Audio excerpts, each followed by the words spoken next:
चाहे इजराइल का operation rising lion हो या फिर अमेरिका का ऑपरेशन मिडनाइट हैमर, इन दोनों ही ऑपरेशन में ईरान के न्यूक्लियर ठिकानों को ध्वस्त करने का दावा किया गया। ऑपरेशन राइजिंग लॉयन में ईरान के 2 ठिकानों नंतांज और इस्फहान को निशाना बनाया गया, तो मिडनाइट हैमर में इस्फहान और नंतांज के अलावा फोर्डो पर भी बंकर बस्तर बम गिराए गए। लेकिन अब जब पेंटागन की रिपोर्ट में साफ कर दिया गया है कि ईरान के परमाणु कार्यक्रम को कोई नुकसान नहीं पहुंचा है, तो ईरान का मनोबल और भी ऊंचा हो गया और अब उसने अपने सर्वोच्च नेता आयतुल्लाह अली खमेनी के नेतृत्व में वो फैसला कर लिया है जिसके बाद उसे परमाणु बम बनाने से शायद ही कोई रोक सकता है। दरअसल जंग थमते ही ईरान ने संसद में एक ऐसा बिल पास किया है जिससे उसके परमाणु कार्यक्रम को लेकर दुनिया भर में चिंता बढ़ गई है। इस बिल में साफ कहा गया है कि अब वो संयुक्त राष्ट्र की परमाणु निगरानी संस्था IAEA से सहयोग नहीं करेंगे, यानी अब ईरान की न्यूक्लियर साइट की जांच कोई नहीं कर पाएगा और ना ही कोई ये बता पाएगा कि ईरान का परमाणु कार्यक्रम अब किस स्तर पर है।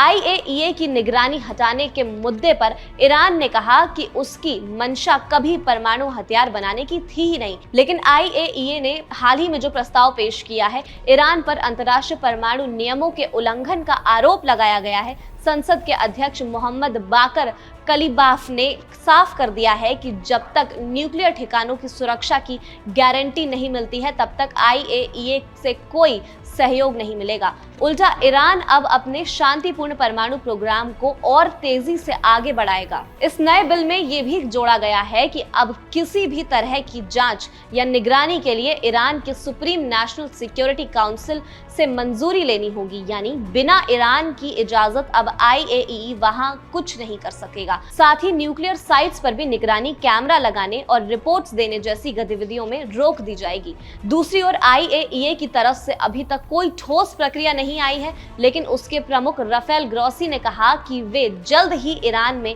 फिर से निरीक्षकों की वापसी की कोशिश करेंगे, खासकर उन ठिकानों पर जहां 13 जून को इजराइल ने हमला किया था और तो और यूरेनियम का एनरिचमेंट हो रहा था। अमेरिका और इजराइल किसी भी हालत में ईरान को परमाणु बम बनाने से रोकना चाहते हैं, इसीलिए उन्होंने ईरानी न्यूक्लियर फैसिलिटी को टारगेट किया। लेकिन अब जब ईरान IAEA की निगरानी से बाहर जा रहा है, तो बड़ा सवाल ये उठ रहा है कि क्या अब उसका न्यूक्लियर प्रोग्राम बेकाबू हो जाएगा। इस खबर पर आपकी क्या राय, हमें कमेंट सेक्शन में जरूर बताएं और देखते रहें हमारा चैनल ABP लाइव।